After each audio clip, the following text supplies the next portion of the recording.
Career planning process എന്ന് പറയുന്നത് വളരെ പ്രധാനപ്പെട്ട ഒരു കോൺസെപ്റ്റാണ് ഇന്നത്തെ കാലഘട്ടത്തിൽ. അതിൻ്റെ പ്രധാന കാരണം നമ്മളിന്ന് ഗൂഗിളിലൊന്ന് സെർച്ച് ചെയ്ത് കഴിഞ്ഞാൽ ആയിരക്കണക്കിന് കോഴ്സുകളാണ് നമ്മളുടെ മുന്നിൽ വരുന്നത്.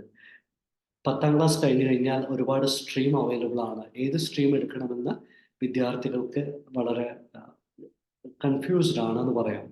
അതോടൊപ്പം പ്ലസ് ടു കഴിഞ്ഞ് കഴിഞ്ഞാൽ അതിൻ്റെ 10 മടങ്ങ് കോഴ്സുകൾ അവൈലബിൾ ആണ്. എങ്ങോട്ട് പോകണം എന്ന് ലിറ്ററലി കൺഫ്യൂസ്ഡ് ആവുന്ന, ദിശയറിയാതെ ഉഴലുന്ന ഒരു കൂട്ടം ആളുകളാണ് നമ്മുടെ മുന്നിലുള്ളത്. അതിപ്പം രക്ഷിതാക്കളായിക്കോട്ടെ, അതോടൊപ്പം വിദ്യാർത്ഥികളായിക്കോട്ടെ. നല്ല കോഴ്സുകൾ ചൂസ് ചെയ്യുക. നല്ല കോഴ്സുകൾ എന്ന് പറയുന്നത് ഏറ്റവും അധികം സാലറി കിട്ടുന്ന കോഴ്സുകളാണോ, അതോ ഏറ്റവും അധികം കരിയർ സാധ്യതയുള്ള കോഴ്സുകളാണോ? അങ്ങനെയൊക്കെ ഒരുപാട് കൺഫ്യൂഷൻസ് നമ്മുടെ മുന്നിലുണ്ട്. അപ്പം ഒരുപാട് കാര്യങ്ങൾ ശ്രദ്ധിക്കാറുണ്ട് ഒരു കോഴ്സ് ചൂസ് ചെയ്യുമ്പോൾ. ഓക്കെ, എൻ്റെ സുഹൃത്തുക്കൾ ആ കോഴ്സ് എടുത്തപ്പം ഞാനും ആ കോഴ്സിലോട്ട് ചെല്ലാം, അല്ലെങ്കിൽ ഇപ്പം വളരെ ട്രെൻഡിങ് ആയിട്ടുള്ള കോഴ്സാണ്, അപ്പം ഞാൻ ആ കോഴ്സ് എടുക്കാം. അങ്ങനെയൊക്കെ പലതരത്തിലുള്ള സ്വാധീനങ്ങൾ കുട്ടികൾക്ക് വരാറുണ്ട്.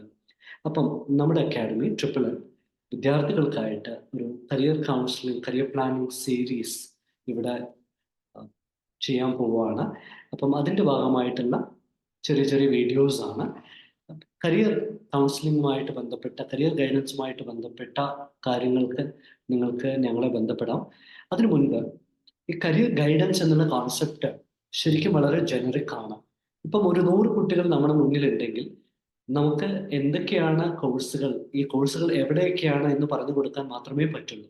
എന്നാൽ ഓരോ വിദ്യാർത്ഥിയും ഒരു 5 ഡയമെൻഷൻസ്, അവരുടെ സ്കിൽ, അവരുടെ പേഴ്സണാലിറ്റി, അവരുടെ ആപ്റ്റിറ്റ്യൂഡ്, അങ്ങനെ ഒരുപാട്, അവർ ഏത് സബ്ജക്റ്റാണ് അവർക്ക് കൂടുതൽ ഇൻട്രസ്റ്റ്, ഏത് മേഖലയിലോട്ട് പോകാനാണ് അവർക്ക് പാഷൻ, ഇങ്ങനെ ഒരുപാട് ഫാക്ടേഴ്സ് പരിഗണിച്ചുകൊണ്ട് വേണം കരിയറിൽ ഓരോ സ്റ്റെപ്പും എടുത്തു വയ്ക്കാൻ. അപ്പം അത് ചെയ്യുമ്പോൾ നമുക്കുള്ള അഡ്വാൻറ്റേജ് എന്താണ്? അവരുടെ കരിയറിൽ അവർക്ക് ശോഭിക്കാനുള്ള സാധ്യത വളരെ കൂടുതലാണ്. അപ്പം ഇന്ന് നമ്മൾ അറിവിന് വേണ്ടി മാത്രമല്ല പഠിക്കുന്നത്, അല്ലെങ്കിൽ പഠിക്കേണ്ടത്, മറിച്ച് തൊഴിലിനു വേണ്ടി കൂടിയാണ്. ജോബ് ഓറിയന്റഡ് കോഴ്സസിന്റെ ഒരു കാലഘട്ടം കൂടിയാണ് ഇന്നത്തേത്. അതോടൊപ്പം നമ്മുടെ സർക്കാരുകൾ, അതിപ്പം കേന്ദ്ര ഗവൺമെന്റ് ആയാലും സ്റ്റേറ്റ് ഗവൺമെന്റ് ആയാലും ഒക്കെ കഴിഞ്ഞ ഒരു 5-10 വർഷങ്ങളായിട്ട് സ്കിൽ ഡെവലപ്മെന്റ്, നൈപുണ്യ വികസനത്തിന് ഒരുപാട് പ്രാധാന്യം കൊടുക്കുന്നുണ്ട്. NSDC പോലെ, national skill development corporation, NITI Aayog, skill India mission, PMKY, DDU-GKY, ASAP, അങ്ങനെ ഒരുപാട് സംഘടനകൾ, അതായത് ഗവൺമെന്റിന്റെ നേരിട്ടും അല്ലാതെയും നമുക്ക് അവൈലബിൾ ആണ്. അപ്പം ഫ്യൂച്ചർ ഈസ് അബൌട്ട് സ്കിൽ. അതാണ് എനിക്ക് ആദ്യം പറയാനുള്ളത്. അപ്പം കരിയർ പ്ലാനിംഗ് പ്രോസസ്സിന്റെ 1-2 കാര്യങ്ങൾ മാത്രം പറഞ്ഞുകൊണ്ട് ഇന്നത്തെ ക്ലാസ് തുടങ്ങാം. അതോടൊപ്പം നമുക്ക് പെട്ടെന്ന് അവസാനിപ്പിക്കാം. Career planning process.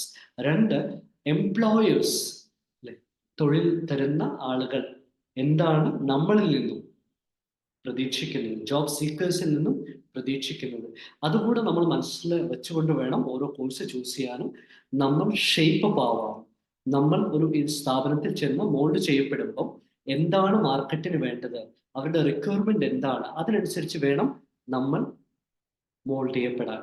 ഓക്കെ, അതിനനുസരിച്ചാണ് സ്കിൽസ് അക്വയർ ചെയ്യേണ്ടത്.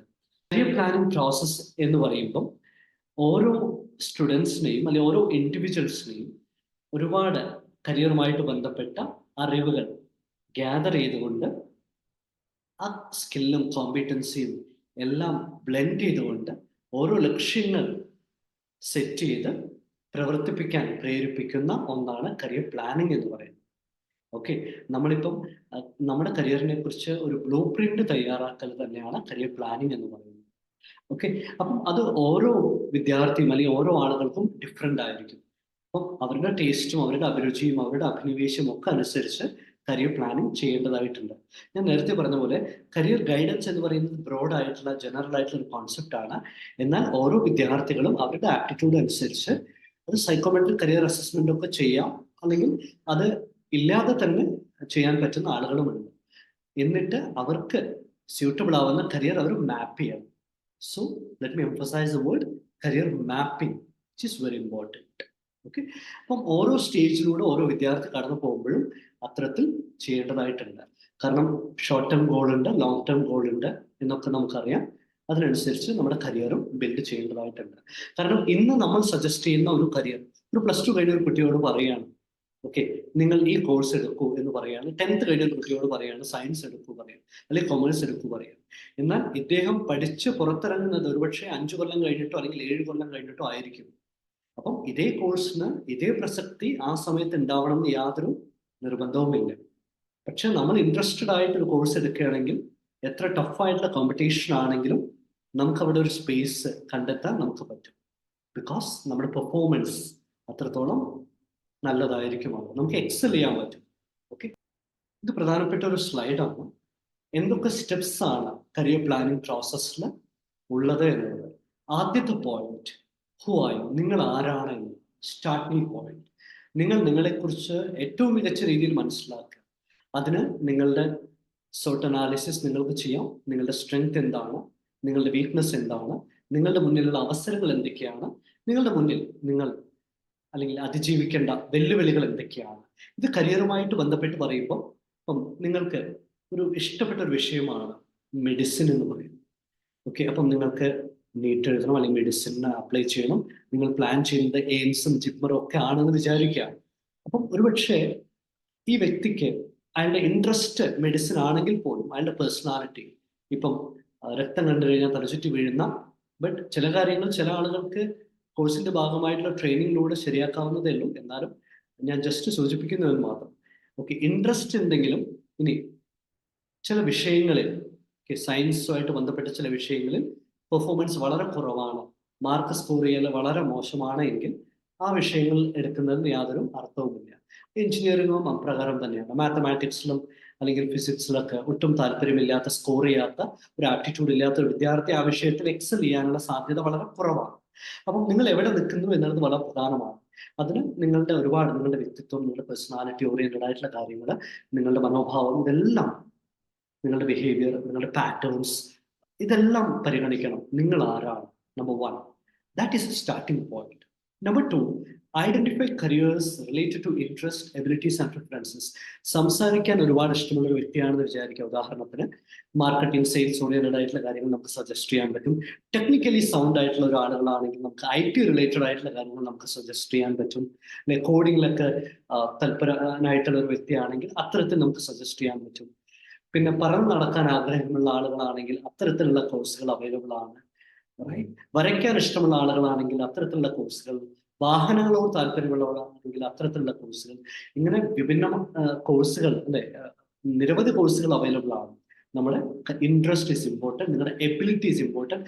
നിങ്ങൾ ചൂസ് ചെയ്ത്, നിങ്ങളുടെ കരിയർ 2 തരത്തിലാണ് നമുക്ക് ഓപ്റ്റ് ചെയ്യാൻ പറ്റുക. 1, നിങ്ങൾക്ക് ചൂസ് ചെയ്യാം. 2, by chance, either by choice or by chance. അപ്പം നിങ്ങൾ കരിയർ ചൂസ് ചെയ്യാൻ നിങ്ങൾക്ക് പറ്റുമെങ്കിൽ അതൊരു ഇൻവെസ്റ്റ്മെന്റ് ആണ്.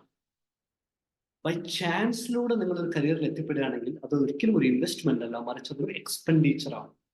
അപ്പം ഇതുകൂടെ മനസ്സിലാക്കുക. 3ാമത്തെ point, learn more about these specific careers. നിങ്ങൾക്ക് ഇൻട്രസ്റ്റ് ഉള്ള, സ്കോപ്പ് ഉള്ള, ട്രെൻഡിങ് ആയിട്ടുള്ള, സാധ്യത വളരെ കൂടുതലുള്ള കരിയറുകളെ നിങ്ങൾ ഷോർട്ട് ലിസ്റ്റ് ചെയ്തുകൊണ്ട് അതിനെക്കുറിച്ച് കൂടുതൽ നിങ്ങൾ പഠിക്കുക, റീസേർച്ച് നടത്തുക എന്നുള്ളത്. 4ാമത്തെ point, narrow your choices to few careers for continued exploration. നിങ്ങളൊരു 10 കരിയർ ലിസ്റ്റ് ഔട്ട് ചെയ്ത് കഴിഞ്ഞാൽ അതിനെ നിങ്ങൾ ഫിൽട്ടർ ചെയ്ത് ഒരുപാട് ഫാക്ടേഴ്സ്, കമ്പോണൻസ് അതിൽ കോൺട്രിബ്യൂട്ട് ചെയ്തുകൊണ്ട് അതിനെ നാരോ ചെയ്യും. ഓക്കെ, അടുത്തത്, get the right training and preparation for your career. Career counselling അല്ലെങ്കിൽ കരിയർ എക്സ്പേർട്സുമായിട്ട്, ആ മേഖലയിൽ വർക്ക് ചെയ്യുന്ന ആളുകളുമായിട്ട് സിലബസ് എന്തൊക്കെയാണെന്ന് മനസ്സിലാക്കിക്കൊണ്ട് ഇതൊക്കെ നേരത്തെ പ്ലാൻ ചെയ്ത് നിങ്ങൾ കരിയർ ചൂസ് ചെയ്യുക.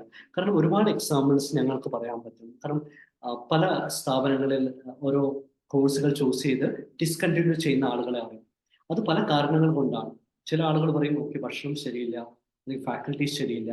എന്നാൽ ഒരുപാട് ആളുകൾ ഒരു പ്രശ്നം കൂടെ പറയാറുണ്ട്. അതായത് അയ്യോ ഇതിൽ ഒരുപാട് വരയ്ക്കാനുണ്ട്, ഒരുപാട് മാത്തമാറ്റിക്സ് ഉണ്ട്, ബയോളജിക്കൽ ആയിട്ടുള്ള കാര്യങ്ങൾ പറയുകയാണെങ്കിൽ വരയ്ക്കാനും എഴുതാനും ഉണ്ട്, അസൈൻമെന്റ് ഉണ്ട്. ഇത്തരം പ്രശ്നങ്ങൾ കൊണ്ടും ഇടയിൽ വെച്ച് ഡ്രോപ്പ് ഔട്ട് ആയിട്ടുള്ള ആളുകളെ നമുക്കറിയാം. അപ്പം റൈറ്റ് ട്രെയിനിങ്ങും പ്രിപ്പറേഷനും നിങ്ങൾ ചെയ്യണം. അടുത്തൊരു point, begin the job search and start. ഒരു 5 വർഷം നിങ്ങൾ മുന്നിൽ ഇപ്പം തന്നെ കാണണം. അങ്ങനെ കണ്ടുകൊണ്ട് ഏതൊക്കെ ജോബ് റോളാണ്, ജോബ് ഡിസ്ക്രിപ്ഷൻ ആണ്, ജോബ് സെർച്ചും നിങ്ങളുടെ റെസ്യൂമെ റൈറ്റിംഗും എല്ലാം നേരത്തെ തന്നെ അല്ലെ വെൽ പ്ലാൻ ചെയ്യുമ്പം ഹാഫ് ഡൺ എന്നാണ് പറയുന്നത്. അതുകൂടെ നിങ്ങൾ വർക്കൗട്ട് ചെയ്യുക. ഇനിയും ഒരുപാട് കാര്യങ്ങൾ കരിയറിനെ കുറിച്ച് പറയാനുണ്ട്. ഇപ്പൊ നമ്മൾ ഡിസ്കസ് ചെയ്തത് 6 സ്റ്റെപ്പുകളാണ് കരിയർ പ്ലാനിങ് പ്രോസസ്സിലുള്ളത്. ഓക്കെ, അടുത്ത സമയത്ത് നമുക്ക് മീറ്റ് ചെയ്യാം. കരിയർ സംബന്ധമായിട്ടുള്ള എന്ത് സംശയങ്ങൾക്കും നിങ്ങൾക്ക് ഞങ്ങളുമായിട്ട് ബന്ധപ്പെടാം. Triple N academy, Ottapalam, Mankara. Thank you.